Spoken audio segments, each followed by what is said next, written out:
This is Jocko Podcast number 409 with Echo Charles and me, Jocko Willink. Good evening, Echo. Good evening. Sometimes I want to take you by your shoulders and shake you. You've got to open your eyes. How long will it take you? Running through life blind, what a waste. Shut down and neutralized, what a case. What happened? What happened to you? What's going on? What's going on with you? Someday becomes yesterday. Your life goes and crawls away. You're walking hand in hand with a death trip. You can't even feel the power in its grip. And those right there are the lyrics from a song called Wreckage, or Wreck Age. There's a hyphen in there, by a group called the Rollins Band off the Lifetime album, which was the band, Rollins Band, led by Henry Rollins, the singer from Black Flag, one of my favorite bands as a kid. Especially, by the way, Black Flag, My War, Side 2. That was on my record player for, I don't know, probably 18 months to 2 years straight. That song, though, from the Rollins Band album, had a big impact on me. And that album had a big impact on me. It came out in 1987. It was sort of one of the bricks in the path, I guess you might say. You know the Pink Floyd song, it's another brick in the wall? Mm. Well, I've been putting bricks in the path. Okay. This album, this song definitely put some bricks in the path for me. And it's amazing, really, that people can go through life blind. How they can slip down the slope and get neutralized and be caught in the grip of something without even feeling the power that's controlling them. And I think, Echo Charles, you recently recognized you were being a little bit neutralized. You were being inhibited by alcohol. And when you recognized that, you took control. You squared some things away. And I think that your story over the past few months and your thoughts and your methodology for how you executed might help a lot of people. So let's get into it. Mm-hmm. What is your history with alcohol? Where does it start? When you were a kid, what about your parents? Was there alcohol in the house? What's going on? Yeah, so there was alcohol in the house, but we hardly ever saw it. So it was like...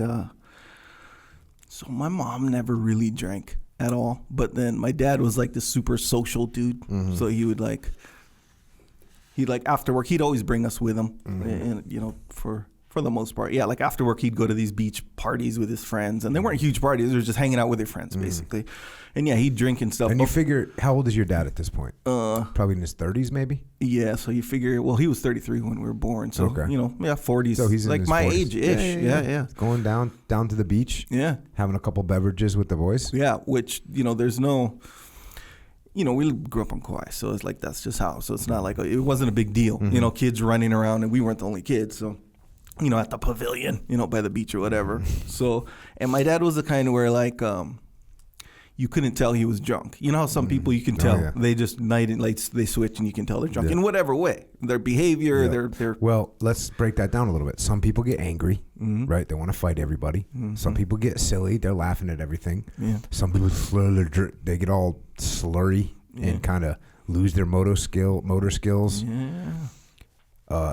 I can tell you when I used to drink a lot, I would just be more of me. Yeah. I would just be like an amplified me. Yeah.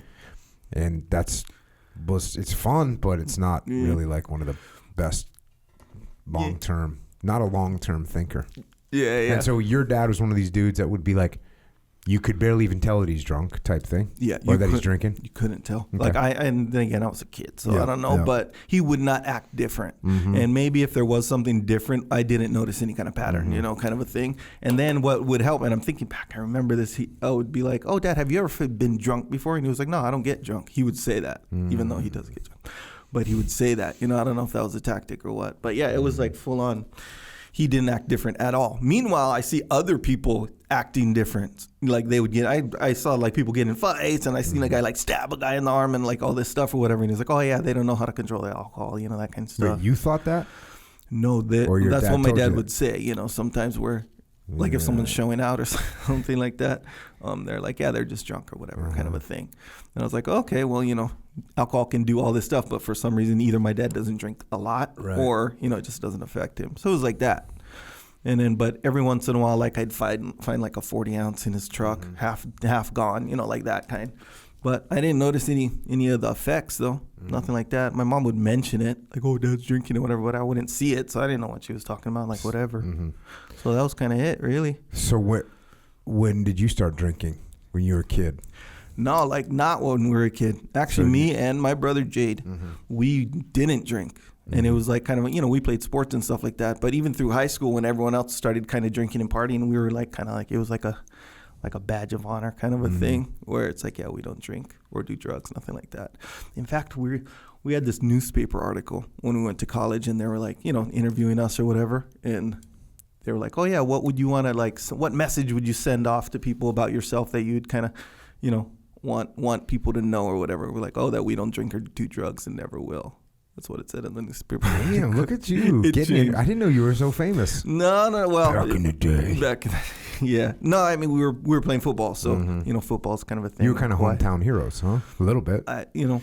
Do most of the guys that play football in Hawaii, are they from Hawaii? Or do people come from freaking Nebraska and stuff, too? Oh, yeah. At UH? Yeah. University of Hawaii? Yeah. No, yeah, everybody. So, like, some people from Hawaii and then some people from the mainland, for sure. But is it kind of like if you're from Hawaii, you're sort of a hometown hero type thing? Yeah, because we don't have NFL in Hawaii, or we don't have a pro team in Hawaii. So UH is kind of the top in the state, you know, and we're kind of isolated. So, yeah, I think it's a little bit more heightened. I think like something. I mean, some towns are like that as well. But yeah, for sure, I would say being a football player in Hawaii, like especially when you go to UH, it's like a thing for sure. Did you guys ever get in any trouble with the kids that were drinking? No, never. Did people peer pressure you, and what'd you say? Not really. No, I never felt any peer pressure. Check this out. As a tactic, isn't it easier with the peer pressure to say, I don't drink, than to be like, well, not right now, and well, I guess I'm not really drinking tonight. Yeah, I think so. Just be like, no, I don't drink. I think if you have, and now that I'm thinking about this clearly as an adult, if you have something else going on that's like noticeably at least a little bit successful, and then you say, I don't drink, it kind of, you know, people kind of put two and two together, like, okay, like that makes sense, you know, kind of a thing. And we were always into sports and like working out and stuff. And we weren't the only ones, but it seemed like that was kind of a thing. Like we were obviously on like this path, you know? And then, so we were like, yeah, we don't drink. So I don't remember any of our friends. And I had some peer pressuring friends too, by the way. Jeremy Treskin. Yeah. And, you know, he drank a little bit, you know, like whatever. He was just like normal. And yeah, I don't remember him peer pressuring us to drink. He'd peer pressure us into doing a bunch of other stuff, but never really drinking. Okay. So he knew that was a futile effort because you guys had a hard stance against it. It's what it felt like, yeah. Okay. And then what about you get to college? How'd that go? Did you enter into the drinking realm into college? Nope. So it was like, that didn't move me either way. College and freedom now and all that stuff. So we actually, at UH, there's like this dorm, I think it was called E-Lima. And it's like, there's no drinking allowed. It's a like drinking, no drugs dorm. E-Lima. That's what it was called, E-Lima. So even if you have a beer, like a closed beer, or if you went shopping and you had a beer that you're going to give to your friend or something and it was in the dorm, you would get busted for it. I think you'd get like kicked out of the dorm. So it was like that. Whereas it was like a non-drinking dorm, and we stayed there for, I want to say, like, I don't know, 2 semesters or 2 years. Was it kind of nerdish? Because I mean, you know, sometimes it's like not drinking is associated with being kind of a dork or a nerd. Yeah. And now you take all the people that don't drink, because some people that don't drink, they don't drink because they're getting jacked, or they don't drink because they're a freaking straight edge hardcore kid or whatever. But then you also get people that don't drink maybe because they're a little bit nerdy. Yeah. And they're not social, so it's sort of socially awkward, and now they put them all together. Yeah. What was going on in E-Lima? What was going down, bro? Tell me what's up. I don't know. Put it this way. If it was, I never felt any of that. I never felt that people thought I was a nerd or nothing like that. I just figured that's just how. Because there was other people stayed at that dorm. So would you say if you took a cross-section of E-Lima dorm, and you just looked at all the people, it would seem like just regular, like a normal cross-section of a normal college dorm? Or would you say, yeah, no, you're right. It kind of leaned. I think you're right. Okay. Yeah, Kinda there was leaned more. a little bit. Yeah, it was lean. And thinking back, now I can notice, oh, wait, there was a lot of people who are really into the academics and really really trying to avoid the distractions of the party aspect of college for sure. Thinking back. But I didn't feel it at the time at all. And so did you stay in this dorm the whole time you were in college? No. What happened? I think, the curiosity kind of gets the better of you overall, where you're around people and, parties and stuff like that. And everyone's like having so much fun and still getting good grades. And we're playing football and stuff like that. And a lot of people, pretty much everyone, there's a handful of people who didn't drink or do drugs, but pretty much everyone else drank too on the team. And they're still doing great in football and all this stuff. So the idea of drinking being this big detriment in your life started to get normalized a little bit. Drinking became normalized. More normalized, and it started to kind of shed some light on the idea, how true or not true it is. It shed some light on the idea that I think this whole being a non-drinker thing was more just like a cool thing to say and do for the novelty, because ultimately it's just not even a deal. It's not a big deal at all.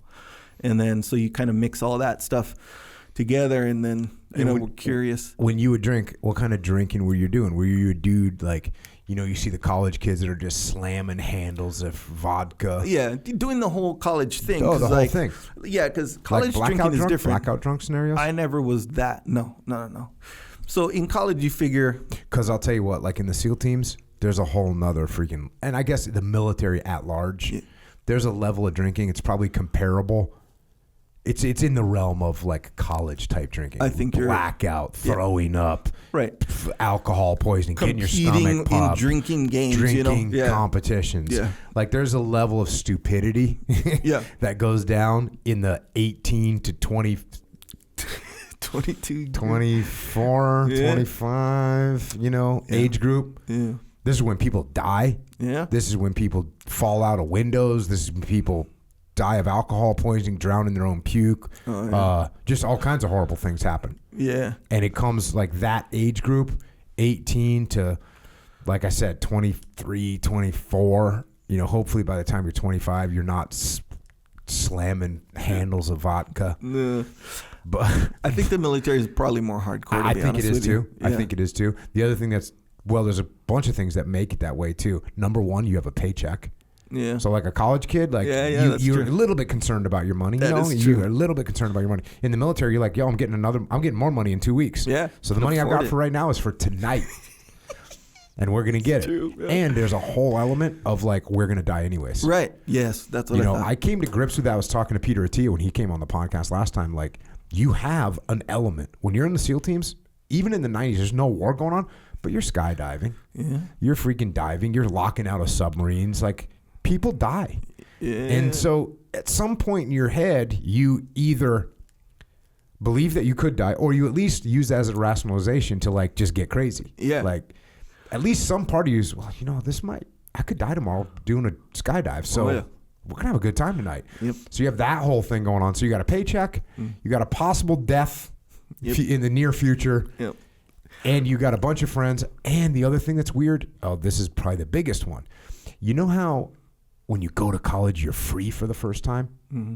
Well, that happens on a weekly basis in the military. You were like in the field and you were like, couldn't do anything, or you were in the barracks. And then the weekend comes and we're free to do whatever we want. Let's go. That totally makes sense. There's all kinds of dumb shit going down in the military. So I think it is next level, slightly next level. And look, I've seen the college kids give it a run for the money. You know what I mean? They go. Yeah, it feels like there's a different dynamic as far as like what drinking is kind of centered around. So like military has this just general feeling of hardcoreness to it, where like you're dealing with guns and real bullets and like all this real stuff, kind of on the hardcore part of the spectrum, and then it's like this stress reliever, I guess you could say, and like and if you're gonna do something, like it better be kind of hardcore, it better be kind of badass. Right. In college, it's not like that. It's more about like the fun and the party and the freaking, the freedom and the kind of, we're wild, yes, but not like. Let me ask you this. Hardcore. Did you football players ever just like drink by yourselves as a group? drinking beers or whatever. That was different though. That's different. That's just more like you're just cruising, drinking beers, not getting hammered and partying and pounding shot. We're not taking shots. That's when you get isolated elements with alcohol with no possibility. Like a lot of it, let's face it, in the military, and as a young man, a lot of the drinking is centered around going to find women, right? You're going out to find girls, meet girls, all that. We're going to a party, we're going to a bar, we're going to a club, all this other stuff. In the military, sometimes you're not even doing that. Yeah. You're just literally getting drunk and wrecking yourself for no reason. Yeah. No, I don't think that's not in my experience anyway. But so you were drinking hard? No, well, not really. Yeah, kind of. No harder than anyone else. I just thought it was really fun. Like the first time I ever drank, I was like, bro, I have no idea how people can sustain this because beer tastes like really bad. If you never drank and then try to drink a beer, even like a super light one without like that much beer taste, you're like, bro, the taste itself is jamming you up, the more you drink. And then I remember thinking, man, I wish beer tasted like Mountain Dew because getting hammered kind of was cool, but the taste is holding me back from the fun I could be having, kind of a feeling, And I remember I would always like chew gum or like whatever. But no, I wouldn't drink that hard. But when you don't drink and you're new to drinking, it doesn't take a lot, But it was just more about the fun and stuff like that, a newfound fun, And you just viewed it as now it went from something that you didn't do, but now it's just kind of a normalized thing that has become part of your life. Yeah. No big deal. Yeah. Drink. Oh, we're gonna go out. We're gonna have fun. We're gonna drink. Yep. All good. Loosen things up a little bit. Provide a little social lubricant. Big time. Right. Yeah. Okay. Yeah. And we did dumb stuff for sure, and I did dumb stuff for sure. I.e. Like, you sneak into like private property and like have the party there. I got in trouble for inciting like what they said was a kind of a riot, which wasn't a riot. That was an exaggeration. But it was basically a big party was going on. There was 2 parties going on in these high-rise dorms. And they both got shut down because there were 2. There was like a band in there and stuff. It was a flagrant party. It wasn't my party. I was just part of it. It was my friend's one. And then so everyone comes, shuts it down, and everyone has to all come. This is like hundreds of people. They all come down, and now they're in the courtyard on the bottom floor. And it's like no one wants to end the party. It's kind of early, and no one wants to end the party, but they don't have anywhere to go, and you can't hang in the courtyard. But technically, as an individual, you can't. See, I kind of formulated my little argument. As an individual, you can hang out in the courtyard. Yeah. So as a group, you can't. But as an individual, you can. So I was going around, and so there was security, and then the RAs, resident advisors, I think, whatever. They're saying, hey, you guys can't hang here, right? Hundreds of people. And I knew most of them. So I was just going around saying, hey, you don't have to leave. And I'd say that argument where it's like, you can stay here. Like, there's no rule against staying right here. We can't have a party. But if you just say, I'm just here cruising by myself, and I don't know, I'm not with them, kind of an idea, you can't go. And I was right. So when you drink, you become an adamant debater. That was one of the things for sure. But it worked though. So no one left. And more security would come. Then the cops finally came and was like, you guys all do have to leave. And then everyone left. And then I got in trouble for that big time. But yeah, it was like that kind of stuff. Like I wouldn't, you get into little fights and stuff like that, but it wasn't anything where I wasn't getting arrested. Are you training jiu-jitsu yet? No. You just knew a little bit. I knew from the Hoist Gracie tapes and stuff like that. So actually, we would do little tournaments and little matches in the gym, but I was not trained in jiu-jitsu at this point, no. And that's how your college, kind of normal college, still drinking is pretty normalized. You're drinking weekends? Are you drinking during the week at all? Not during the week, no. So you're just drinking weekends? Weekends, yeah. Kind of no big deal. All right. Then you move out to San Diego, right? After you get done with college. Yep. And you get out here. Did you go straight to work in the nightclub industry? Yeah. And so now it's alcohol centric. The environment, yes, but I was still only drinking on like days off kind of a thing. Like 2 days, 1 day, 2 days a week. And that's kind of the where you stayed for a while? Yes. Was like, okay. Did you drink, hey, you get done working at 2 o'clock in the morning and like you guys close the front door and now we're going to, every once in a while, or is it not really like that? Every once in a while, yes. If like, let's say I worked on a Saturday and I don't work on a Sunday or whatever the days are. And then, the manager or whatever, because we're all friends in there too. So, we'd close up and then, yes, we'd have like 1 drink, 2 drinks. Because you can't just drink all the alcohol in the bar, It's like, and plus you got to drive home. Yeah, you got to drive home. You got to, like it's not party time and it's late. You're not going to, I mean, although that probably happened, once or twice or whatever, but generally speaking, no. So you just have one or two and that's it. And again, not every day. Just because you're around it every day, like I'm not drinking every day. Most people not like that. It's just on the days off. So you're still kind of in a place where drinking is sort of normal. You're not really feeling any negative impact. You're having fun. Not at all. Yeah. You're still working out. You're still doing normal stuff. You haven't been arrested. You haven't gotten a DUI. You don't feel the need to drink every night. So you're in a pretty, what we would say is alcohol is not having a, now look, we could drill down and be like, oh yes, we could pick it apart. Yes. But from your perception at the time, alcohol is not having a negative impact on your life. That is correct. And here's why, which is like something that like you kind of go in and out of remembering this idea that thinking back then, even in college, where the reason it wasn't a problem is because I had other stuff going on that was more important than hanging out and partying. Or another way to put it is alcohol didn't fit into the more important things that I was doing. Like it didn't fit. It would always mess it up. So like you can't, if you're into your fitness, kind of a thing, being a young single guy in San Diego, whatever, and I was always into fitness, whatever, but I was kind of into it. So if I'm drinking, you can't work out hungover. Like it's not sustainable, and I knew that. And I was really into like the working out process was fun to me. So I was like, frick, if you work out, it makes working out. Or if you drink, it's not fun to work out the next day. It's not at all. No matter how much you power through it, it's not fun at all. So it was night and day. So it was like, I understood that these other things are way more important than drinking. No matter how fun it gets, these things in life are way more important. And drinking would just get in the way. So, and that was always in the back of my head, not consciously, but that's how it felt. Like if someone's like, hey, let's go out party, I'm like, no, I have like workout, I work, all this stuff. So it's safe to say that you wouldn't be considered like an alcoholic by standard definitions. Not in the public definition. I mean, medically, yeah, because of how much, but. Oh, okay. Because they would give you like a thing in the military to judge if you're an alcoholic or not. Yeah.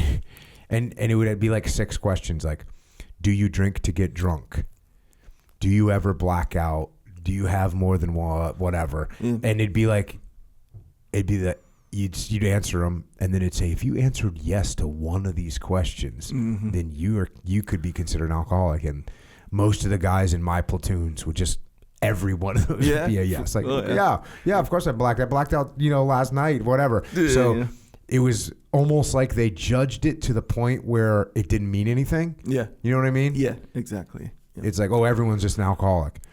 Yeah. But it sounds to me like you would have actually answered no to most of those questions. I would have answered no to most of them. But I still would have been alcoholic because I would have answered yes to at least one of those. And I know I do have to answer yes to a lot of the ones that the doctor asks you. You have more than 4 drinks or whatever per week. Oh, and it's like, I have more than 4 drinks in one day, and I drink more than once a week, kind of a thing. 4 drinks in 1 hour. Yeah. It's like, I'm an idiot. Yeah, exactly.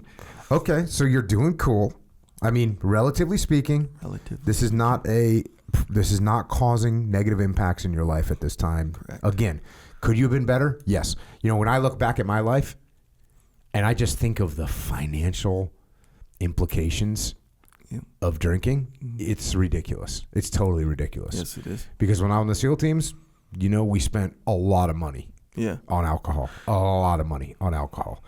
And if I would have saved that money, invested that money, bought something, house, whatever, like it would have been just a totally different scenario. Yeah. I mean, it was no factor to spend $400 or $500 a night in the 90s. Yeah. In the early 90s, go out and spend $500. Oh, like at the bar? Yeah. Oh, 100%. Because back in the day, you could only get $300 out of an ATM. Yeah, that's true. And so I remember I'd have to kind of preload the day before to make sure I had like $600 for whatever we were going to do. And look, that might include a taxi, and it might include some burgers or whatever, but most of it, $300-400 of it, booze. Yeah. Just like an idiot. Wow, that's true, huh? There's that, and then time. Yeah. Like how much time did I spend drinking, and did we spend drinking when we could have been getting better at guitar? Could have been, learning how to do a skill that would be more valuable. What sucks is, you're in the SEAL teams. There's only these certain skills that you care about. That's it. And I think that applies shooting, to everybody. You just care about diving. You're like, just these things that you care about, and you can do okay with them. Yeah. And you're pretty good at them. And actually in your platoon, you're like, dude, we're all the best. and I'm pretty good even with the best, so I'm good. Yeah, that's exactly the same. Obviously not with shooting and typing, but with the stuff that I cared about, it was drinking basically was like second to all that stuff, so I could fit it in. You know, if you can get 5 workouts a day or a week, get to work on time, do a good job at work, not get arrested and stuff like that, you're kind of good to go. So you feel like you're good to go. Yeah. Okay, so then what created where you started to drink a little bit more? Was that when you got injured? Was that you? Yep. Yeah. So this is years later. So you figure. So you lived that lifestyle for 5-6 years. 5, 6, 2001, 7 2, 3, years. 4, 5. Yeah, 5 years ish. You know. Okay. Yeah. Just like I would say, I was not an anomaly as far as drinking. That's why I hate to say it normal, because I wish normal was people didn't drink. But in comparison with normal humans, you were kind of doing the normal thing, drinking on the weekends, Friday, Saturday. Yeah. You know, maybe if there was a Sunday, pool party, you'd kick back with a couple, 2, 3, 5. Exactly. 7, exactly right. Call it good. Yep. Okay. So we know where you're at. And then you tear your bicep. Is this the first bicep that you tore? Yeah. So, and fast forward, because I got into jiu-jitsu, which was even more like, hey, no drinking, like kind of. So, and then I was working out twice a day, like doing all this stuff, competing, so drinking, bro, you can't do all that, you know? Jiu-jitsu slowed my drinking down. Big time. Like big time. Like when I went from just being in a platoon, I wasn't doing jiu-jitsu. Because then what are you doing on the weekends? Like we'd go to work out on the weekends, but we go to work out at like 10 in the morning. So you drink all night, party, whatever, get home. The bars close at 2 o'clock in the morning in California. Whatever. Maybe takes you till 3. You fall asleep. You still, wake up at 6 hours later. It's 9 o'clock. Go work out. You're totally in the game. You're totally in the parameters of the job and of the life that you want to be living. Totally. Now, when you throw jiu-jitsu in there, and by the way, you can go. You don't have to wrestle a pull-up bar. You don't have to wrestle the deadlift. That thing doesn't fight you back. Yeah. So if you're not giving it your all, it doesn't know.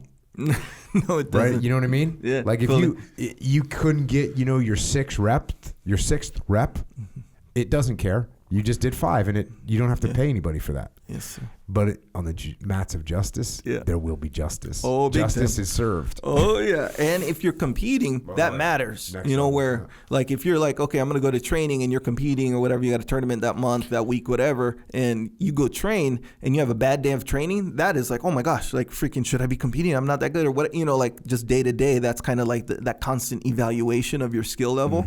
So yeah, if you're hungover and you have like multiple bad days of training, that gets in the way of your goals, and it's really obvious. So had you cut back on drinking during your jiu-jitsu years? Now that I think of it, yeah. But it wasn't like a thing where I'd be like, okay, it's just like, hey, if I can't really drink, then I don't drink, kind of a thing. It wasn't like, oh, I really need to cut back. It wasn't that. Yeah. It was like, I got jiu-jitsu. I got jiu-jitsu tomorrow. I'm not going out tonight. Right. I don't consider drinking. Right. Drinking is like I have to consider actively. Then I'm like, oh yeah, I can drink tonight, kind of a thing.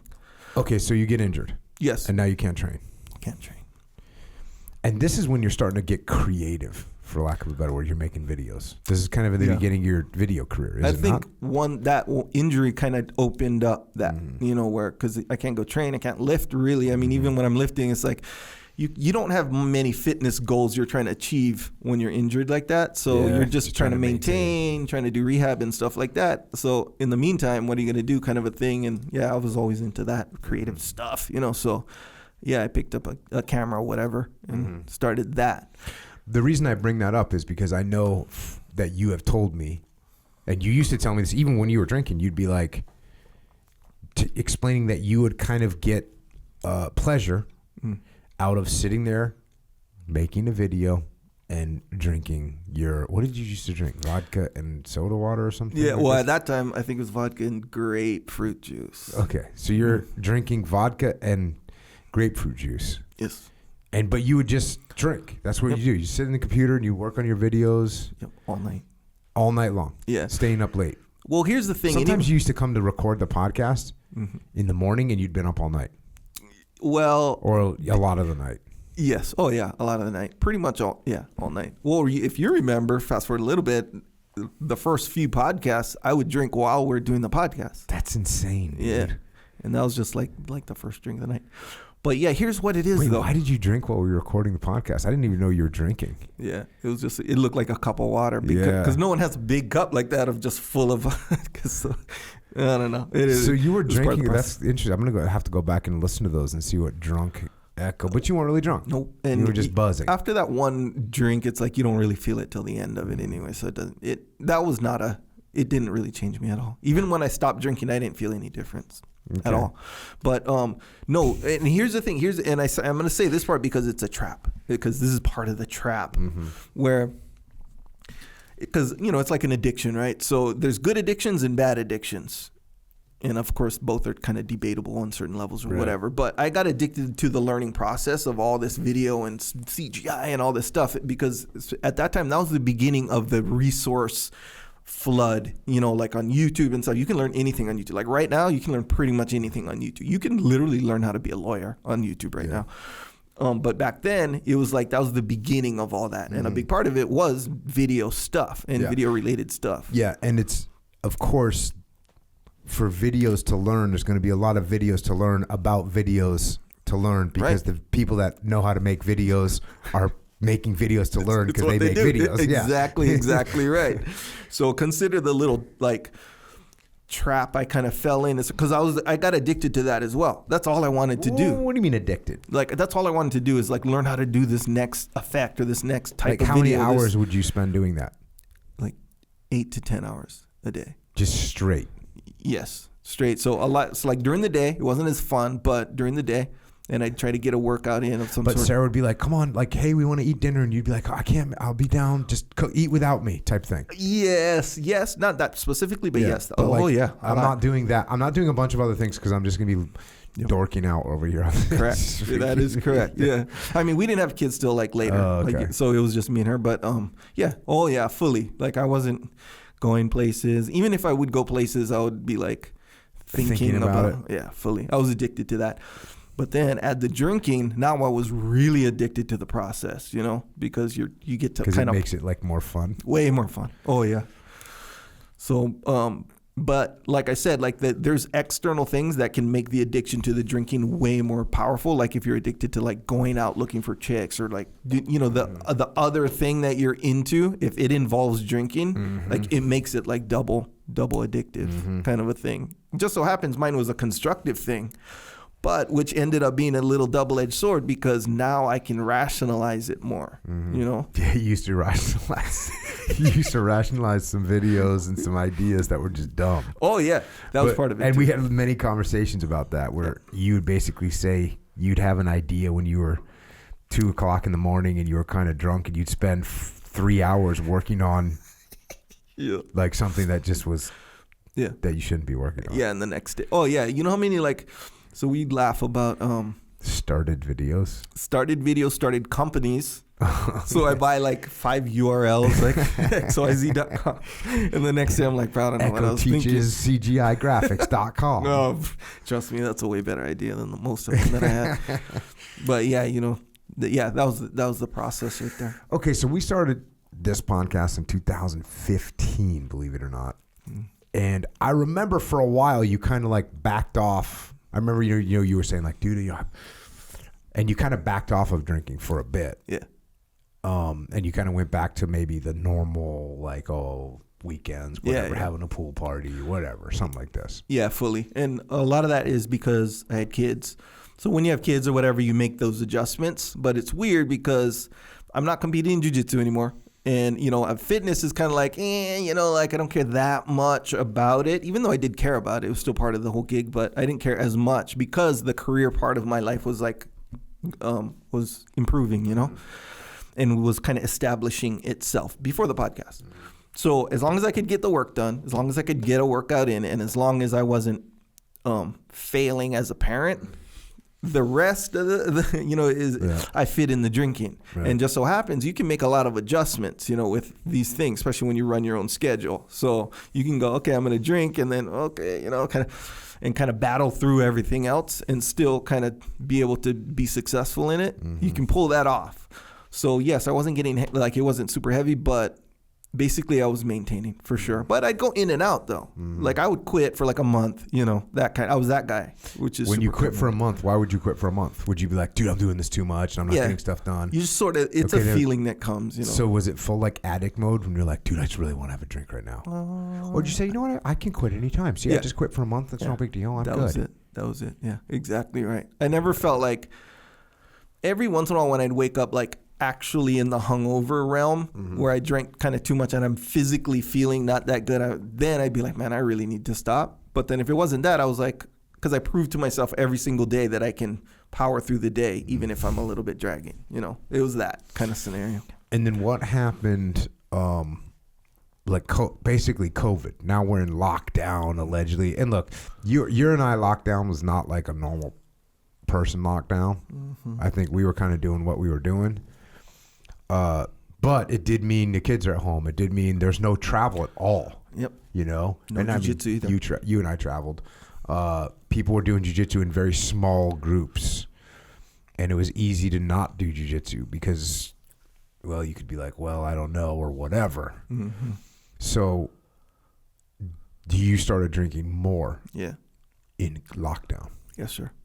So, and here, I think this is important because I think a lot of people are kind of in this zone as well, where COVID, lockdown, yes, I got to the point where I could get good workouts in and still drink every single day, and a lot too. But I could still get like PR workouts in, like good workouts in. And that's because you didn't really have much else to do, so you could like literally lay in bed and more or less. Oh yeah, I'm not going to work out until 6 o'clock tonight. Yep, exactly. Be all good to go. Yeah, exactly right. But drink a bunch of water, you know, some Gatorade, like freaking, you know, walk around a little bit, do some work. You know, I'm just sitting down in front of the computer, hanging with my kids, like kind of playing around. Go outside, throw the ball, you know, a little bit, you know, like that kind. It wasn't like have to go to this work and make all these decisions, really function like cognitively, you know. It wasn't that. You basically used your day to recover. Yes. Yep. Exactly right. And, you know, it kind of helped that I had a real tolerant wife, or have a real tolerant wife. So she would just be like, oh, well, you were up late working, because technically I was.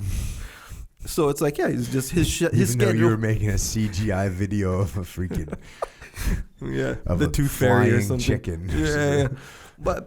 But like I said, it was kind of like my work was delivering, you know, where there was no metric that you could say, hey, you're failing at work. In fact, it was the opposite. It was like, oh yeah, things are growing and stuff like that. Because now we had the podcast. At the podcast, we're developing new things, and they were landing, and you know, it was like I said, there was no metric to say that I was regressing, you know, in life. All arrows were pointed in a positive direction.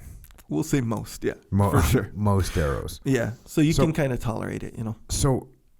Were there any hints in there where you were starting to think like, maybe I should not be drinking so much? No, there was not. Not noticeably, like, given, I don't know, maybe like a general standard, you know, where, like I said, like, bro, I don't go out and party. I don't go out and get into fights. I don't do illegal stuff. I'm not going to jail. I never had a DUI, nothing like that. So, no, I don't abuse anyone. I don't even get angry or nothing like that. I get even more social when I drink, you know, around people. And I wasn't really drinking around people that much, you know. So it was like freaking whatever. Yeah, nothing tangible. We'll say that. I mean, you could go look into your brain and be like, hey, am I reaching my potential or whatever? Then, yeah, but that's different. It's funny how we can take our potential and just say whatever about it. I know, bro. You know what I mean? Yep. It's like you can take your potential or whatever. As if that's not an awesome thing to go after. As if your potential as a human being is just a whatever. It's true. It's a sad state of affairs. At a certain point, though, I know some things kind of happened that you did think about. Like you had some snowboard trip you went on with Cairo. What happened with that? Yeah, so it was. I think throughout the drinking process, there was something in my head saying like, this isn't good. Like literally, this is bad. I don't know.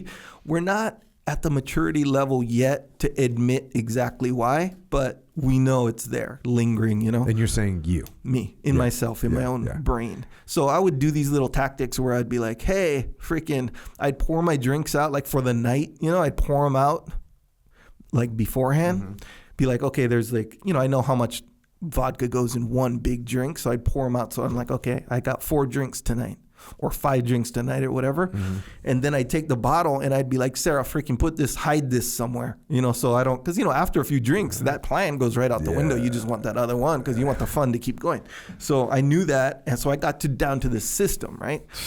And sometimes it wouldn't work because before the night would end for whatever reason, I'd go go in the bathroom or something, and I'd see, oh, that's where she hid the bottle. So I'd know it, like that. I don't know. It was real messed up. It was like behind the scenes. Dude, there was says red. That's like a big giant red danger flag to me. If I'm asking my wife to hide the liquor from me so that I can't drink it later when I'm a little bit drunk. Yes.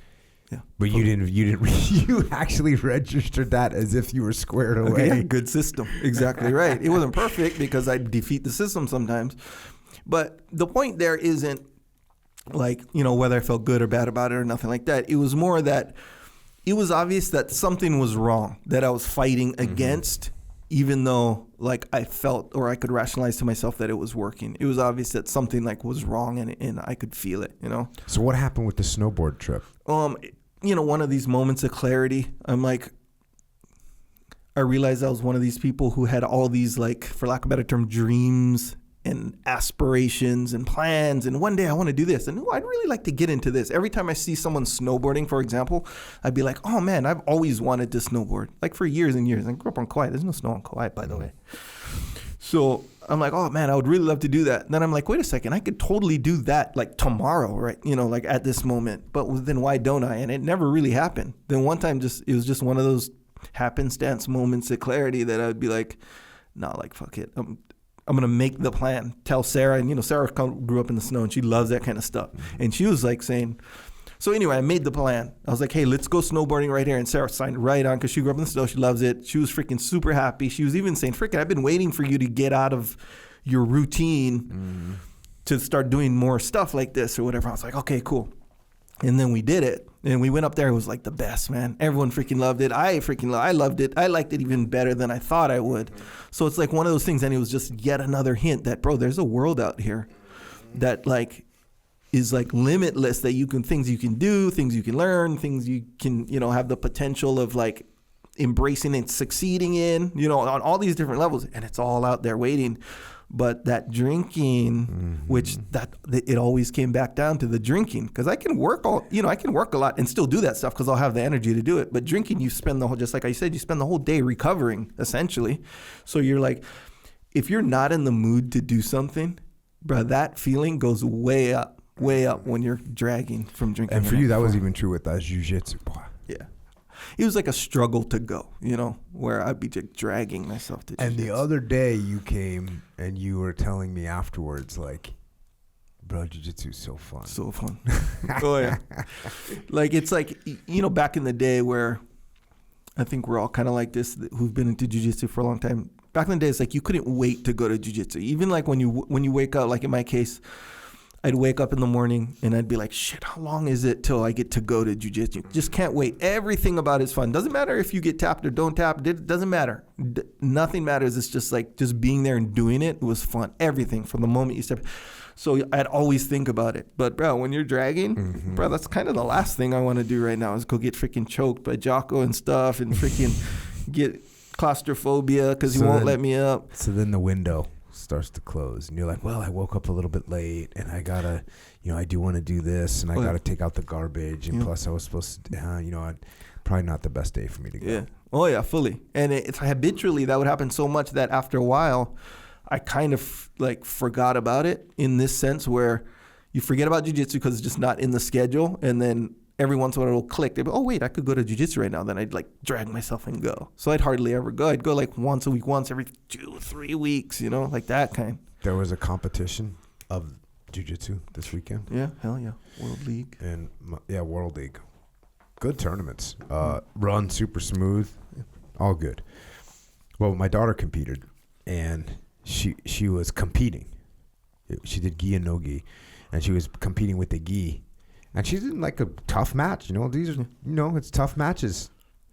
And I see, some transition and I look at her and she's smiling. Like not a huge, like over the top smile, but just like a smile as if she's like watching, The Office, or just like a nice little smile. Like she's just having a good time in the middle of little bit of a, you know, a hardcore match, you know? People are trying to break your arm. People are trying to choke you. Yep. And like, she like maneuvers around. She's getting the girl's back. And like, I look at her face and she's smiling like this, like I'm so happy. And I was like, yeah, that's the jiu-jitsu right there. Oh yeah, it is. And I zoomed in because I was videoing. I zoomed in. I think I tried. I haven't reviewed the tape yet, but I think I caught like, she's putting a choke on someone and she's smiling just to herself. Yeah. You know what I mean? She wasn't looking around. She's just herself in her own world. At that moment in time, there was peace and happiness in her world. That's real. And that's a real thing. Oh, yeah. And fuck, bro, that's like one of the things, too, that what drinking, in this case, like what drinking just robs from you. Because there's that, like that idea, that little thing, that smile, that freaking happiness, you know?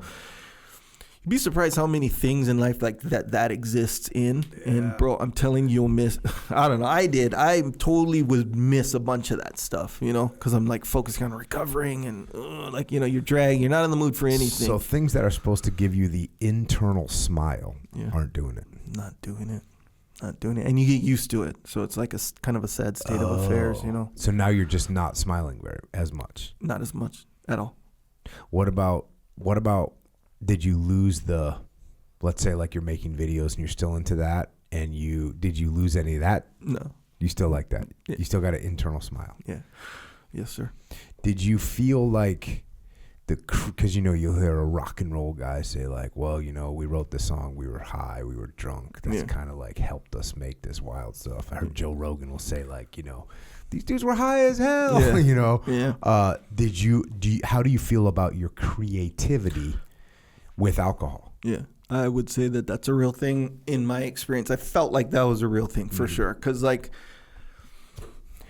to think back and analyze it, it was like from an idea standpoint, all my idea, you know, and this goes for everyone, by the way, for the most part, where when you drink, all your ideas seem good, not just the good ones. That's what I remember you telling me is like, you tell me like when you're drinking, you think all your ideas are good. All of them. Which is not good. Nope. Because then you don't prioritize and execute. You don't prioritize. You just think you just had 19 good ideas last night. Oh, yeah. And they're all stupid. Well, 18 of them are dumb. Well, think about it. This makes sense. And it's true because when who cares about making videos or making creative stuff? Just say in life, when you go out drinking, all ideas are good. Bro, let's all take off our clothes, go to the freaking pier in PB and jump off in the middle of the night. Yeah. That seems like a good idea when you're drinking. And I know this because that's literally what I did with this is a long time ago, but this is like one of the things you do. And then when you think back, you're like, bro, that wasn't a good idea you at get all. Arrested. But literally in the moment, it seems like a good idea. Bro, let's get into a fight with that guy. I don't like how he looks. I don't like how he like looked at me. I don't know if he looked at me or not, but I just don't like it. Let's get in a fight. That seems like a good idea. And then you'll just execute, you know? It's like that's everybody. Everyone thinks most ideas seem good. But it can kind of help you when you're formulating creative ideas. So you're just like everything is included. So you're just like doing it and following through. And it's part of the learning process as well. So it's like there's always a big payoff for me for that. So it would help me, I think. I mean, results-wise, I don't know. But process-wise, it did, yeah. It made work way more fun. So I guess there's something that Carrie said to you that left an impact. What did K-Dog say to you? Yeah, we were at sushi, and I was drinking sake, too, by the way, and it still made an impact, where he was explaining to me one of the... Because Carrie doesn't drink anymore. Yeah, at all. Yep. So, and I was asking him, why not or whatever. And I wasn't trying to get him to drink at all. I was just wondering, like, what's the process? Keep in mind, like, nowadays, too, we slowly hear more and more people kind of start saying like, hey, yeah, I haven't drank for like 2 years. It was just getting in the way, you know? And even what you would say, but I just thought you were just different. But even you saying something very specific, which really landed on me after I stopped drinking, was you just said simply, drinking doesn't help you. That's all you said. So I was like, oh, damn. But before that, Carrie said, oh, well, he's like, in a nutshell, the reason I quit drinking is because on one hand, if I drink, my life goes to shit every single time. And on this hand, when I don't drink, my life literally gets better and better and better and doesn't stop.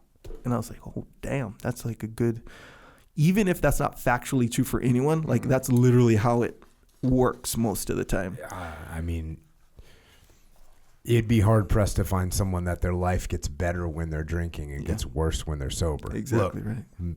Maybe you could take some kind of a short-term tactical view that like, oh, I'm going to have more fun at this party. Yeah. But if you want to talk about, at your life, broadly speaking, there's no one that's on the list of like, my life is better when I'm drinking alcohol. Yeah. Or ever since I picked up drinking more, my life has improved, by so much. So he says that to you while you're drinking. Yep. While you're kicking back sake and sushi. Yeah. Yeah. And it was a fun time. And that did add like another little inkling of an ingredient to be like, because like I said, like I wasn't 100% okay with it, but I wasn't not okay enough with it to actually stop. So, but that added like another little thing that really stuck with me, that nudged me in the direction of like, okay, at some point this is going to have to stop.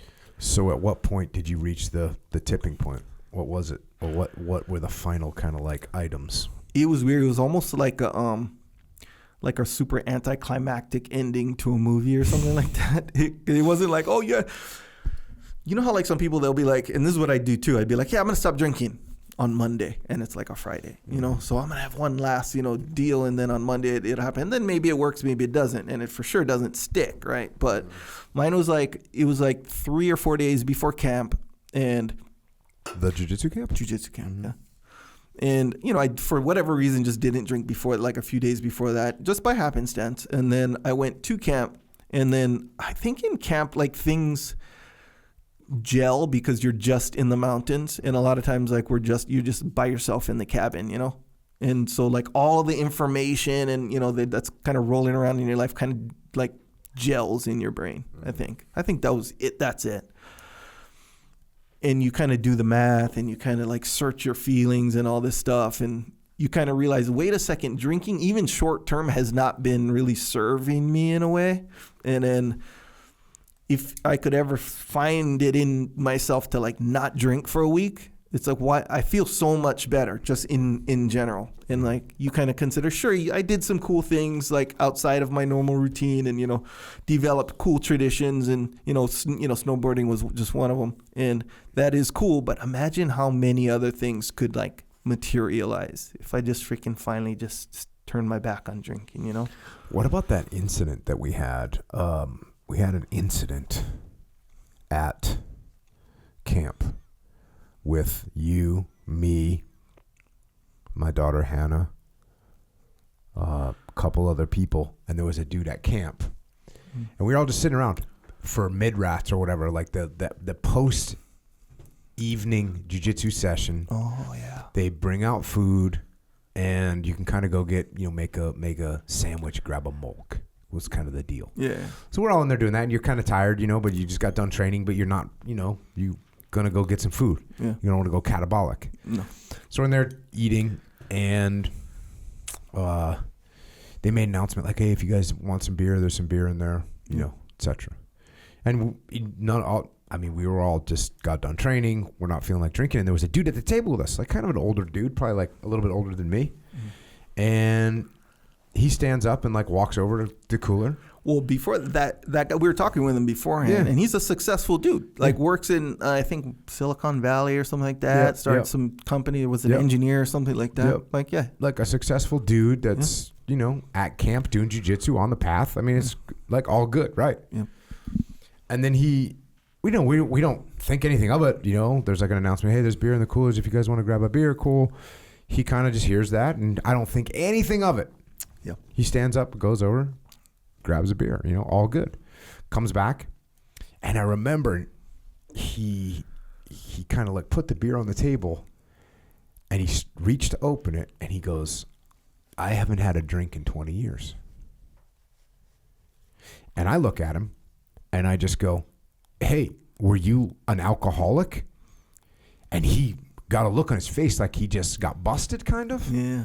And also saved. Yeah. At the same time. That's a good way to put it. And he goes, yeah, I was. And I was like, what the fuck are you doing, bro? I was like, give me that shit. And I took it away from him. Yeah. And I was like, go get a milk. Yeah. And like, you ain't drinking. This is horrible. boom. So he was kind of like I said, he looked like he got busted, and then he looked like he got saved, and he walked over and he grabbed the mulk. And I remember I was walking back with my daughter, and because then we all sat there for a little while, and at the when we left, I was like, hey bro, this is, do not drink, like do not come to this freaking camp and derail your life. And he's like, no, I'm sorry, I don't know what I was thinking, I don't know what happened. He was a little bit like he almost got possessed in that moment. The weird thing was, it wasn't like the possession was random, because I could understand if we were all like hooting and hollering and listening to freaking Brazilian dance music or whatever, and we're all in there pumping our fists in the air and having drinks, but we weren't. We were sitting around literally talking about jiu-jitsu, getting ready to go to bed. So it was weird that he got caught up in that moment. So I'm driving back, I think I was driving one of those little golf carts back with my daughter, and she just looked at me and she said, there's nothing good about alcohol, is there? And I said, no, there's not. It's horrible. The good news is I talked to him like the following, like there was 3 days left at camp. Every day I talked to him, and I just said, hey man, how you doing? He's like, dude, I don't know what happened. I'm totally good to go. Like that was weird. I hadn't even had to this is the thing that I remember. He goes, I remember, when I picked up that beer and I got to the table, he goes, I put my fingernail got underneath the, whatever that thing's called. The opener. He said, my finger got underneath that opener, and I started to feel like, oh, it's back. Because you can imagine like a junkie, like how that feeling, like when you get that, you're like, oh, it's almost here. And he got that feeling. He remembered that feeling after 20 years, got his fingernail in, and he's like, oh, I get to go back. I get to have it. And then boom, no. The fuck are you doing? And he was danger close. Danger close from going down. God knows what happens. That was a incredible moment to see, because you can see how two things. Number one, you can see how easy it is. And number two, you can see how much impactful it is to have someone around you that's going to be like looking out for you a little bit. Or for someone to step in and help you get through tough situations. Fully. So that to me was definitely a good learning lesson. Me too. To be watching out for other people, and also the level after 20 years you can get sucked back in and think you're okay. I think it's going to be all good. It's not. It's not. It's not going to be okay. It's not going to be good. It's not going to bring you anything. No, sir. That was that impacted me too, by the way, because I didn't really like make any kind of decision, especially at that point where I was just doing camp. Like I don't really drink in camp. I think maybe a few years ago I had like how they have wine sometimes. I had a drink. I just don't drink in camp for whatever reason. And then experiencing that right there was like, really thinking back, it was like a good situation where I was detached from it, and I could see the two sides of it kind of playing themselves out, right? And then you were like the good guy, and he was like the victim, and the alcohol was kind of like the bad guy, the little devil, and you were there, the little fight just ensued right in front of my face.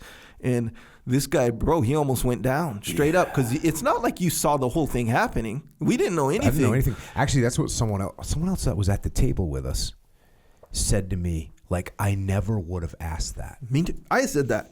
Okay, it was you. Yeah. You're like, I never would have asked that, because to me, if someone stopped drinking, there's a good chance they were an alcoholic. And if they say I haven't drank for 20 years, that's like letting you know there's an issue. And when I stopped drinking kind of like you. Like I just kind of stopped drinking. I didn't have any reason to drink anymore. So it wasn't like an epiphany moment for me that was like, I didn't wake up, in the freaking gutter with my wallet gone and my wife left me and my kids, whatever. No, I just retired from the Navy. Oh, I'm out of the Navy. Like, oh yeah, well, I used to drink with those guys. Those guys aren't really here anymore.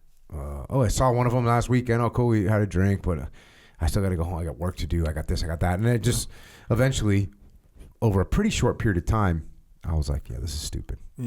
I don't need to be doing this. And then that was that. So you had these things. So you get to camp. You don't drink at camp. Did you decide at camp, you know what, I'm done? Was that at camp? Yeah, I think so. But it was like a light. It wasn't like a draw the line in the sand kind of a decision. It was just like, bro, I think I'm kind of done.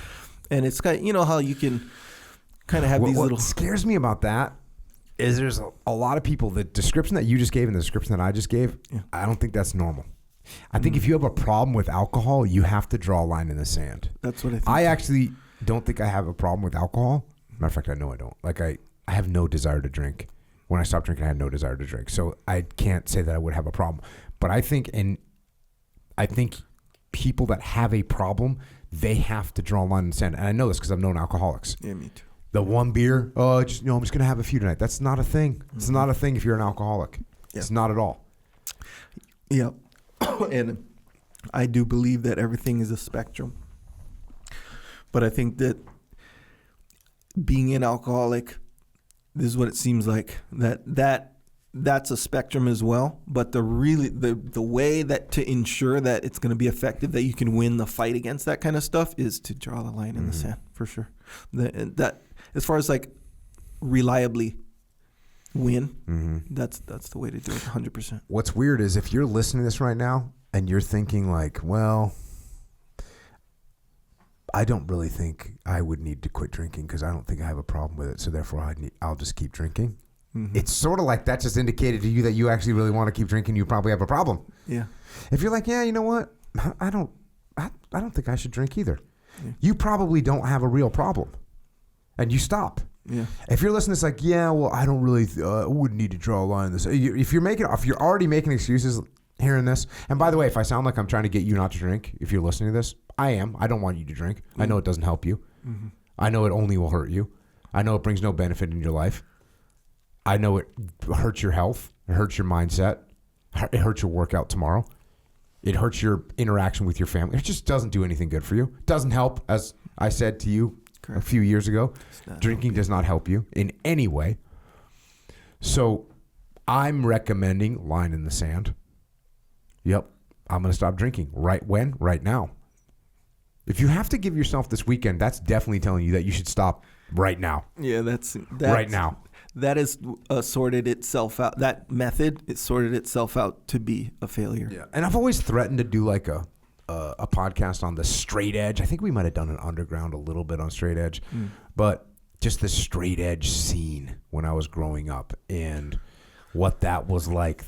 There's a whole genre of hardcore music that's all straight edge. Don't drink, don't smoke, don't do drugs. Yeah. And it spun off into all kinds of wild directions. Yeah. But the core of it, very positive in my opinion, definitely kept me out of that kind of stuff when I was younger. And I know it's kept a lot of kids and brought a lot of people onto the more positive side of things. But it's a small genre.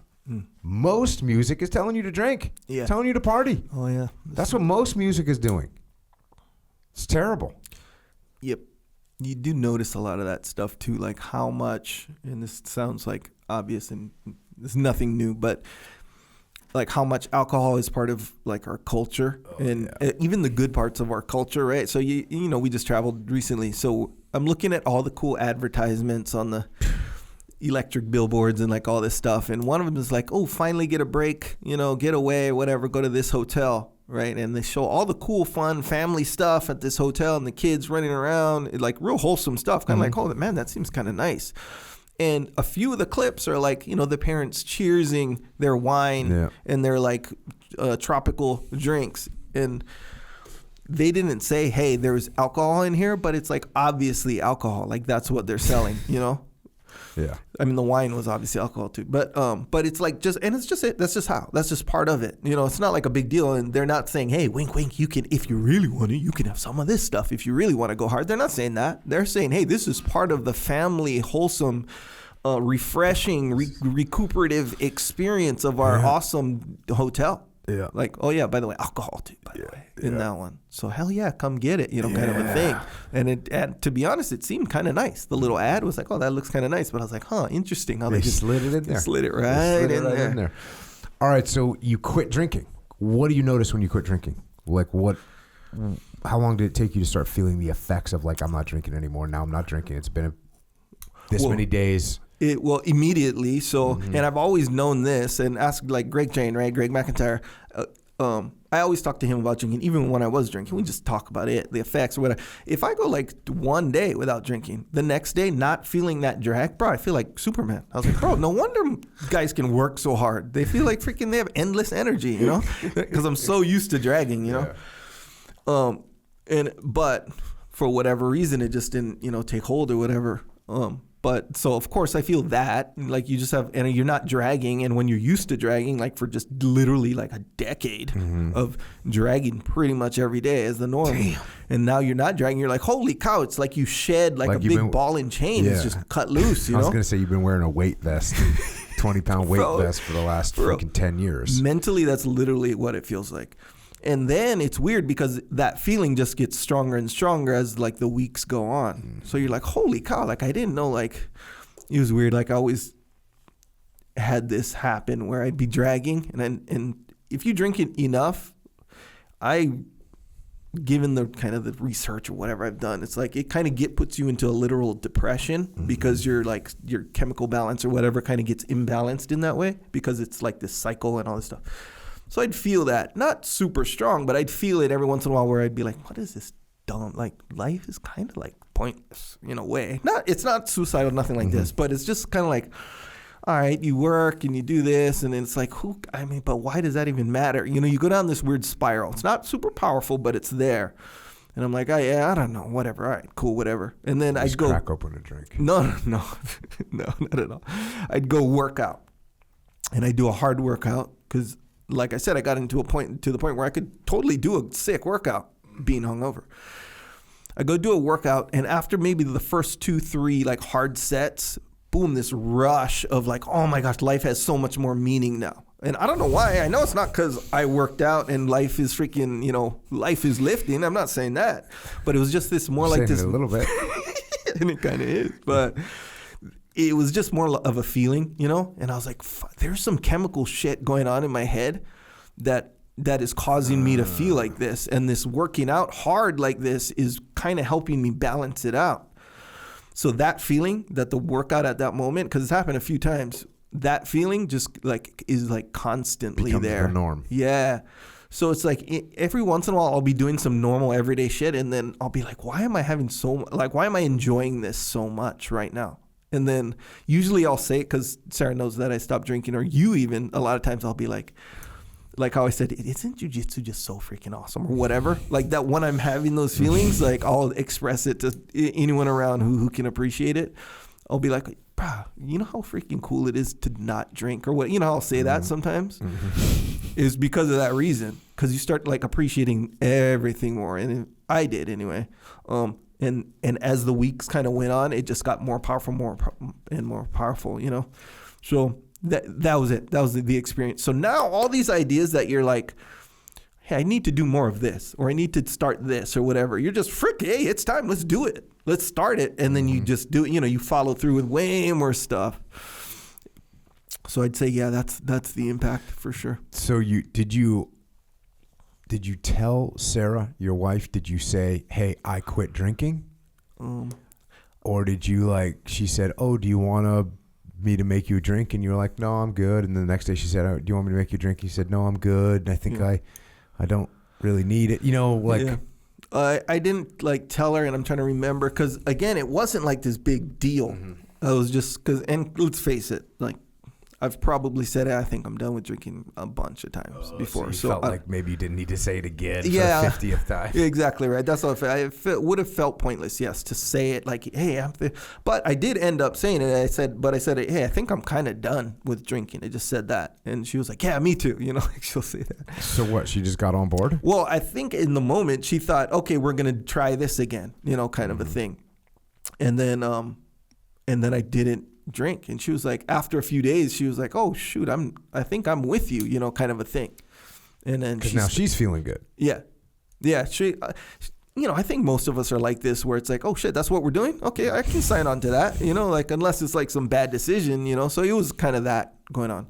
And then so that was it. Did you take the alcohol out of your house? I didn't. No. Do you feel like temptation? No. So, no. What's your favorite alcoholic beverage? Vodka soda with lemon. Vodka soda with lemon. And like, do you have that? Do you have that in your house right now? I don't know. Do you have any desire where you're kind of like feeling like it?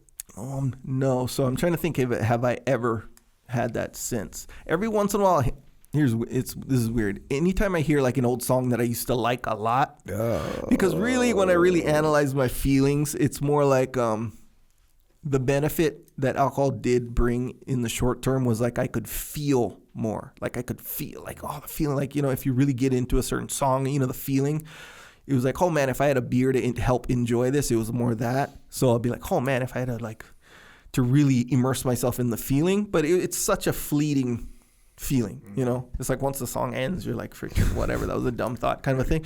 So it was that. I will say this though, and this is kind of important too, where it's nothing new, but this is really, I am convinced this is a massive, massive deal. Where, okay, so when I go out to sushi, I always drink sake. So I went out to sushi a few times, once with my son, no sake, for probably the first time in a long time. It was just me and him though, he's 7, no sake. So I was like, oh, freaking, it was way better with him. Like way better than my memories of going and drinking sake. I don't think I've ever gone with just him before, but nonetheless, I remember thinking, man, this is better. I'm like talking to him way more into this. Now, a few weeks later, I went with my cousin. And I hadn't seen him for a while or whatever, and I went out to sushi. And it was cool, really cool to see him, but it was not fun. It wasn't as fun as, like, it if seemed... you would have been drinking a little bit. Yeah, good to see you, cuz. Yes, exactly right. And I think it was mainly because, it's your cousin. Drinking? No, he doesn't drink at all either. Okay, well... Yeah, so it was good overall. Of course, it was a great time catching up with him, all this stuff. But put it this way, and it probably had a lot to do with my expectation because he's a professional comedian. So I'm thinking festive party time. See what I'm saying? But it was a lot more mature. That's what it was. It was a mature interaction, which was cool. But I think comparing it to my expectation, it was like, oh shoot, it wasn't the party that I almost, I guess in a way, expected. So there was that. So what's the big deal? You said this is a big deal. Oh, because when you go in certain environments, like put it this way, he doesn't drink. And he was with his girlfriend as well. And she said, oh yeah, I drink, but not really. So it's not like she's going to start drinking when we were talking about not drinking. So none of us were drinking. So if he were to, in that moment, if he were to be like, oh yeah, I drink, freaking let's get some sake. Come on, like all good. Not in a pressure way. I'm just saying, like, if he were to offer that up as an option, and I was like, oh yeah, fuck yeah, I started drinking sake or whatever, I wouldn't have been surprised at all because of that, thing. And there's all these rationalizations that you can go through, like in your head. Wait, if he'd have said that, you think you would have been drinking? Yeah. That night? Yeah. Even though you quit drinking? Yeah. Because I didn't. It's weird because it doesn't feel like I drew a line in the sand. I just came to the realization drinking doesn't help you. Kind of a thing. Seems a little bit sketchy. Yes, it does. Yeah, seems exactly a little bit. Seems like that might be an indicator that a line in the sand would be better.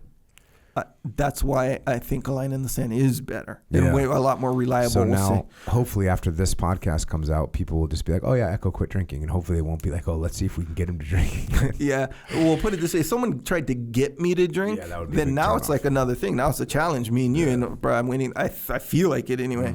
That's an additional. Unless I put on that special song and I offer you some sushi and sake, and then I start vibing out. The best way to do it is be a person who doesn't know any better and want to drink some sake with me. Then, yes, I will. You're giving people the game plan. Yeah. But, if you can pull it off, whatever. Now you can be suspect of people that act like they don't really know you and just act like they're trying to have fun and actually just offer you some sake. It's going to be to on purpose pull that off. I don't know. It doesn't seem like it'd work. But yeah, that's why I say it's a big deal because you can go in a certain specific environment and relapse real easy, especially if you can justify it like that. You know? Well, like the Alcoholics Anonymous thing is like people, places, and things. Yeah. You can't see the people you used to see. You can't go to the places you used to go, and you can't do the things you used to do if they have to do with alcohol. So you can't go see your old, buddy Fred who likes to get liquored up.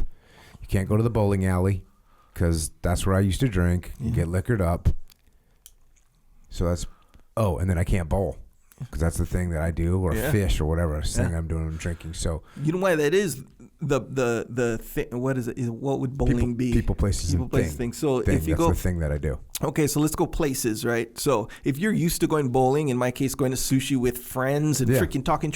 So a lot of times, just a habit. It's like habit. It's a habitual thing, but like there's more to it. It feels like there's something a lot more compelling, because habit seems like something where you should just snap your brain and get out of the habit. Like I feel like that's kind of the thing, even though I know there's more to it. Routine, habit, but almost on a level of necessity. So like if I go to sushi, or if let's say I go bowling and I'm like, okay, now when I go bowling, I don't drink beers now. And I go, and now bowling is really boring now, because all that like association kind of works off each other, to make this experience. Now that one lacking element provides this experience that's not fun, not as fun. It's not as quote unquote pleasurable because of all the, So now you're in that same experience bowling, and now it's super boring. So now you're kind of angry, like, hey man, what? Like I had this thing that was a enjoyable experience, part of my routine, my tradition, my whatever, my whole thing, and now I don't like it. Like, so you kind of rebel against that and add that ingredient again. It's like that idea is it's super strong. So it's hard to defeat unless you really kind of dig deep and analyze it for what it is. You were telling me that you feel like you can control your brain now more. Yeah.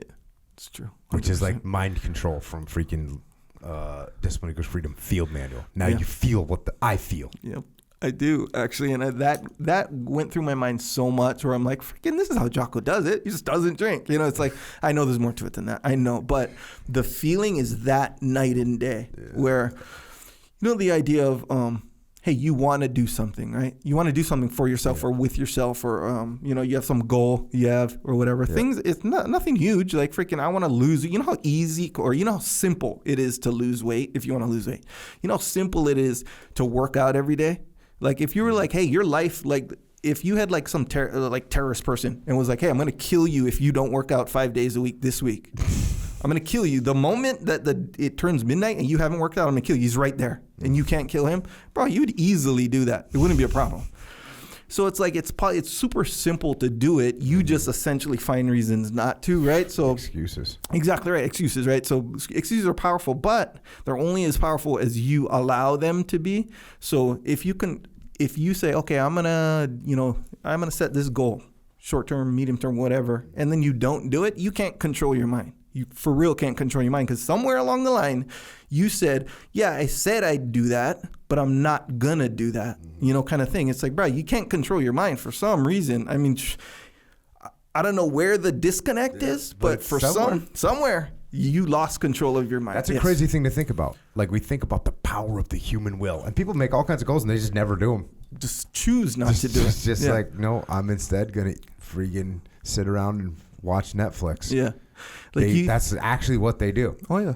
Yep. Exactly right. That's very crazy. So you know how your whole, it's half joke. It's probably not even half joke. It's like probably like 1% joke, the rest truth. Even though it sounds like a joke. You know how you're like, oh, how is a donut more powerful than your mind or whatever? Like the old school, that whole war against sugar-coated lies, like that thing.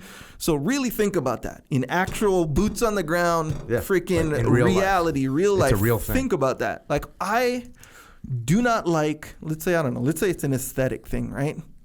I don't like the way, my body looks, or I don't like my health, my current health. Right.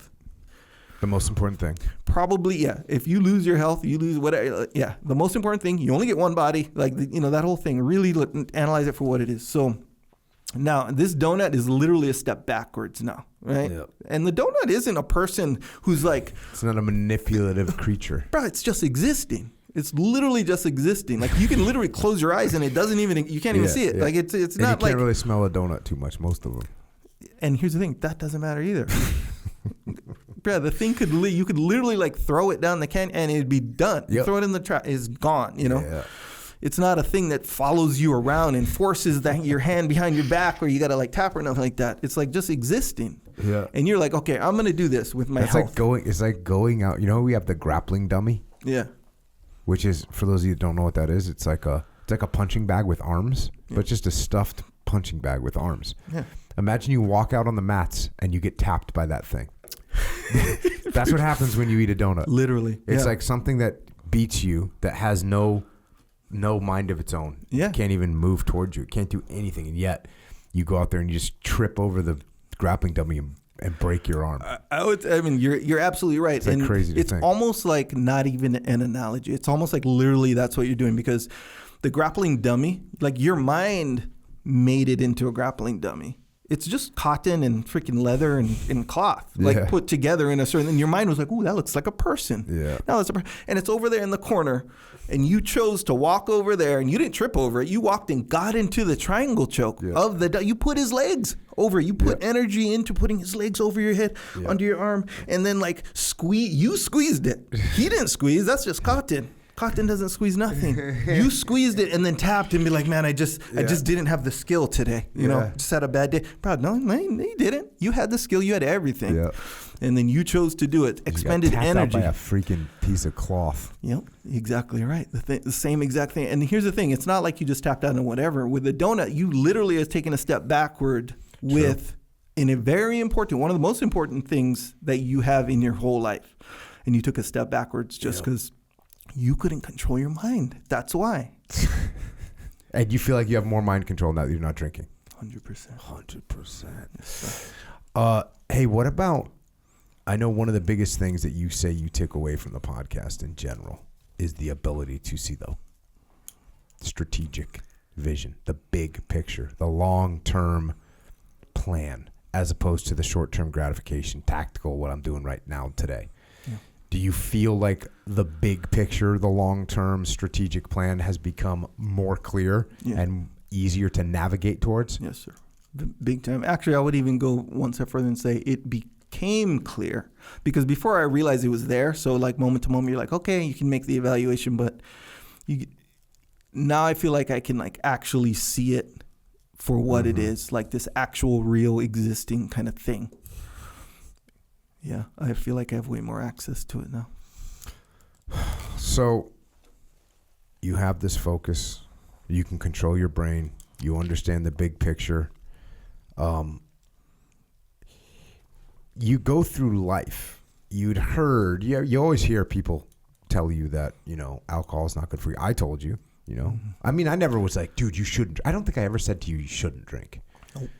You gave me more shit about getting a Coke the first time you like a soda. Coca-Cola, more than you ever did about anything drinking. Yeah, anything. Well, I don't like that high fructose corn syrup going into your, into your gut. You're offended. But you heard that, but you never really understood the power of not drinking. You know what I'm saying? Like, as many people said, oh yeah, it's a waste, it's poison, it's all this stuff. You never said to yourself, you know what? I mean, for a long time, for 10 years of drinking, you never said to yourself, you know what? This actually more than 10 years, probably 15 years of drinking. You never said to yourself, my life would be way better if I stopped, right? Yeah. Now that you've stopped, is it even better than you thought it would be, or you had heard it would be? It is on par. And keep in mind, it's exactly how I put it this way. I never really actually imagined it. I just knew it as like kind of like the answers to a test almost, like kind of like if someone were to ask me, hey, would your life be better or worse without drinking? I'd be like, better, because I know that that's true. I can't feel it though. I didn't feel, you don't know it. Yeah.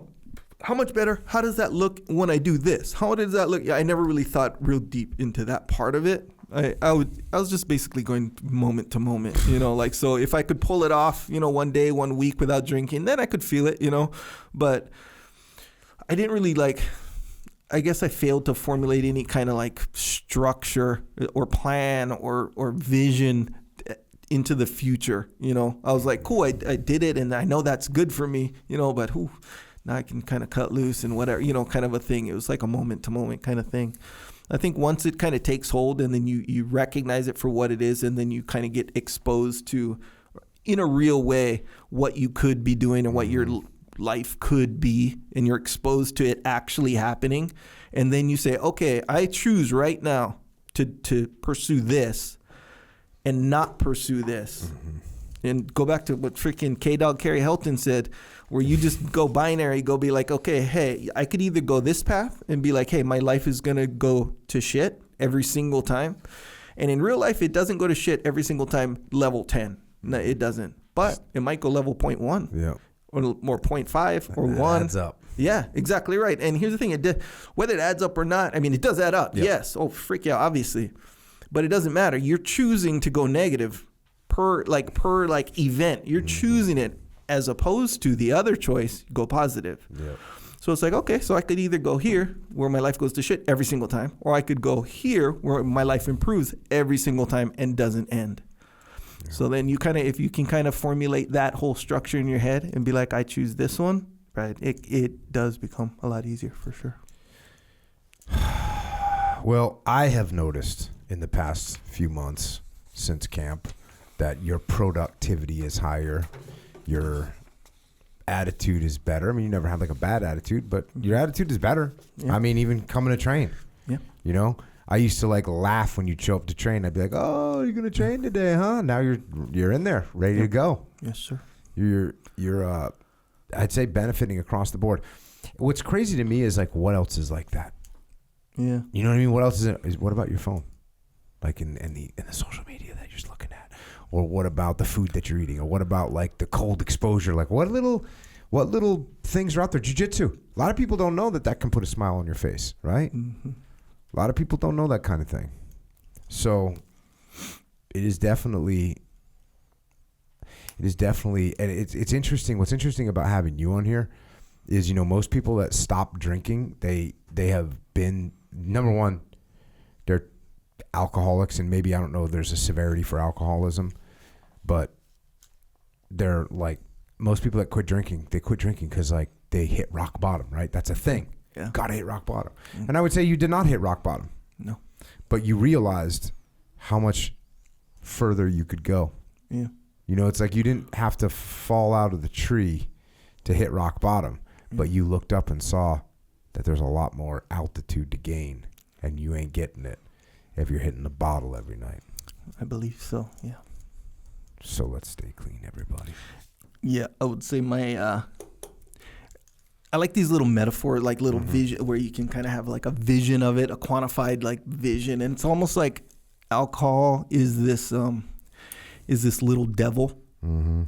And let's face it, the devil can offer up some cool things. Oh yeah, you know, devil. That's what the devil does. The deal with the devil, yeah exactly. The devil doesn't. Yeah, the devil doesn't offer you up things that look bad. The devil offers you up things that look good. Yeah. You get suckered in. Exactly right. And the more you justify it, the more the devil's like, yes.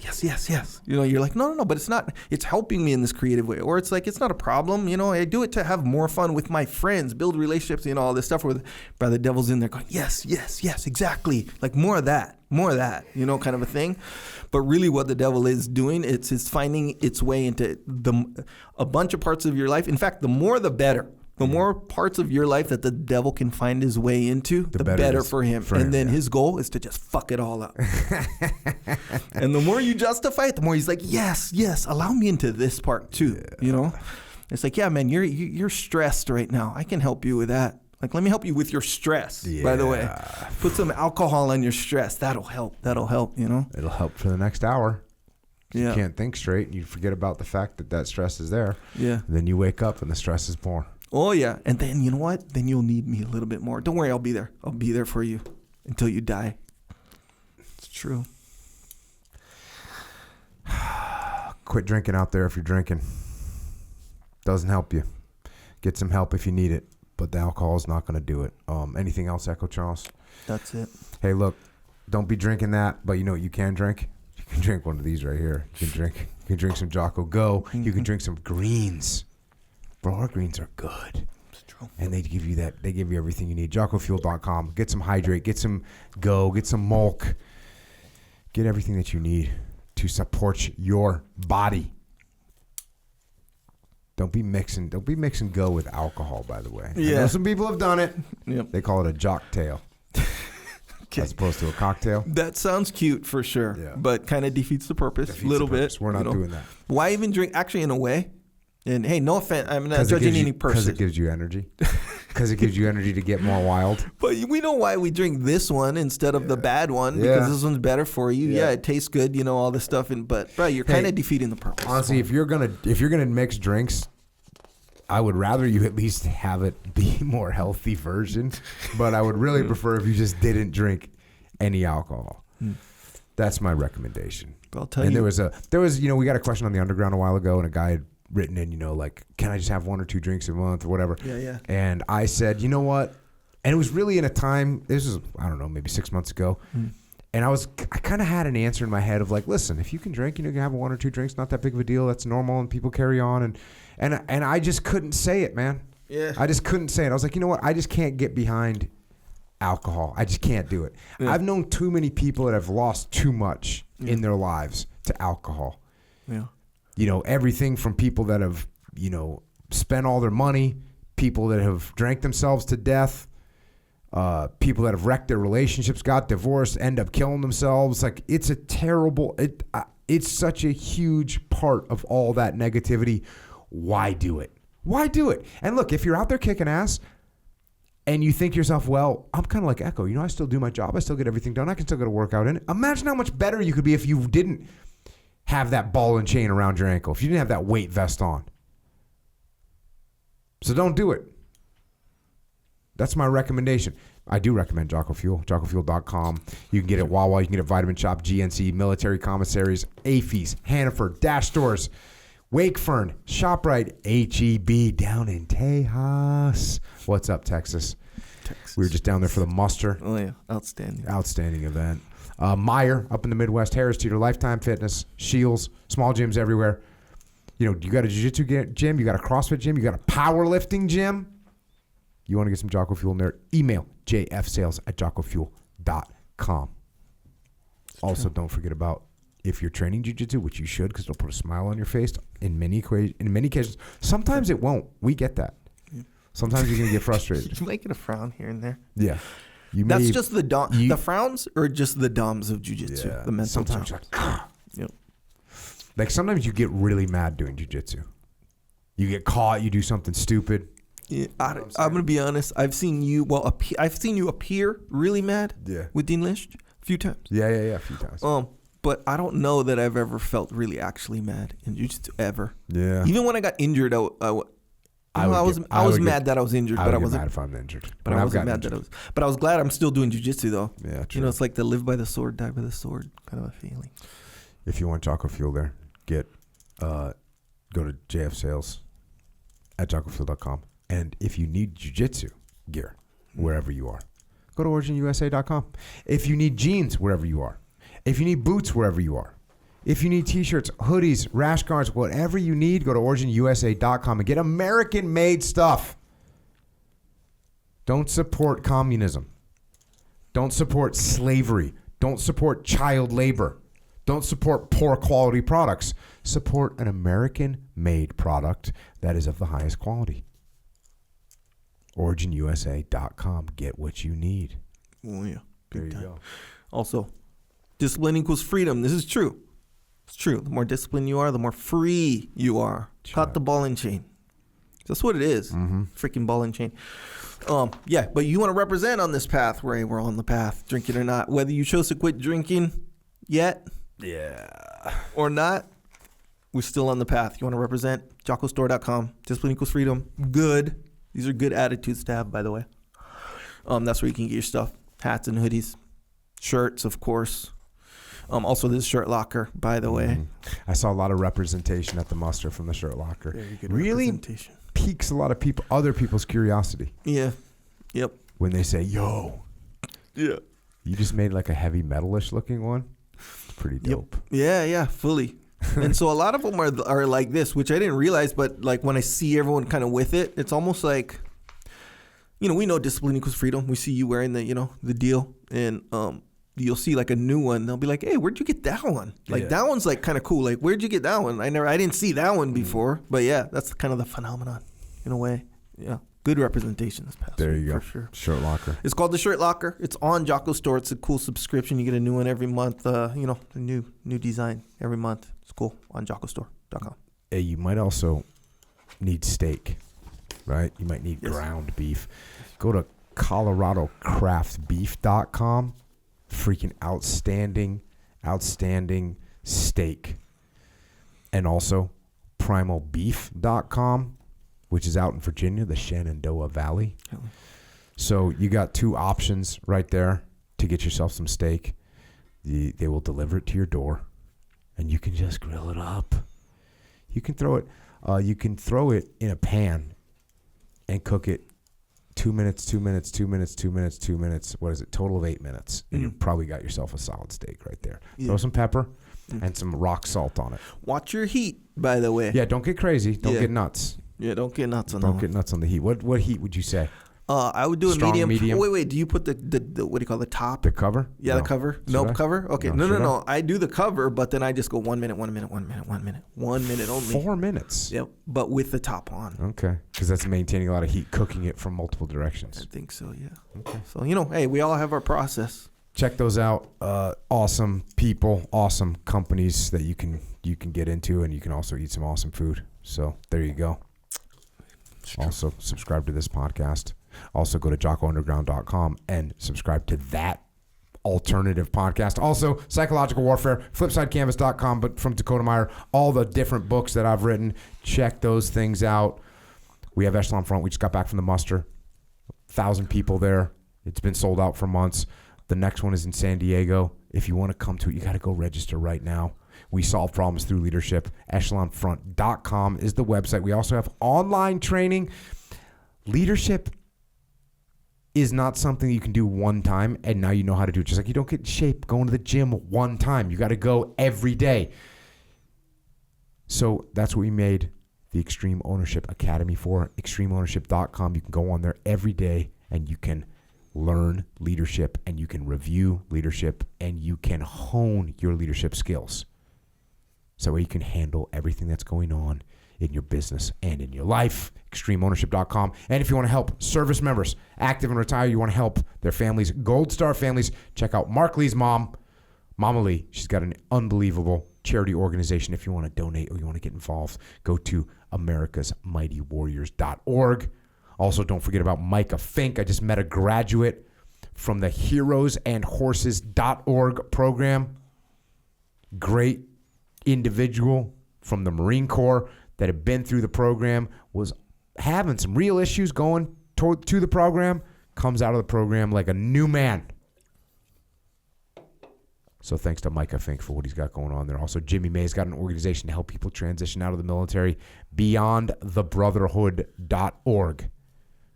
So check that out. And if you want to connect with us on the interwebs, we're on there. Echo's at Echo Charles. I'm at Jocko Willing. Just watch out for the algorithm because it's a monster and it'll sneak up on you. It'll probably serve you a beverage to a drink, an alcoholic drink. Yes. Just to get you to sit there and scroll. Drunken scrolling. This is bad news. Don't let it happen. We'll see you on the interwebs, but we're not going to be part of that algorithm. And thanks to all of our military personnel out there. These are tenuous times right now. Very tenuous times. The war drums are beating. And for us sitting back here in America going, oh, we should do this and we should do that. And it's all of you out there in uniform that actually answer the call. So thank you for what you all do. And also thanks to our police, law enforcement, firefighters, paramedics, EMTs, dispatchers, correctional officers, Border Patrol, Secret Service, and all first responders. Thank you for answering the call here at home. And to everyone else out there, I'm going to give you some guidance from Lemmy of Motorhead, another band that put some bricks in the path for me and helped me out as a kid. Lemmy says, so you see, the only proof of what you are is in the way you hear the truth. Grab a hold, don't let go. Don't let them rob you of the only thing you know. Oh no, no one else got the right to make you feel sorry for yourself. Stay clean. It's your only hope. So stay clean, everyone. And until next time, this is Echo and Jocko, out.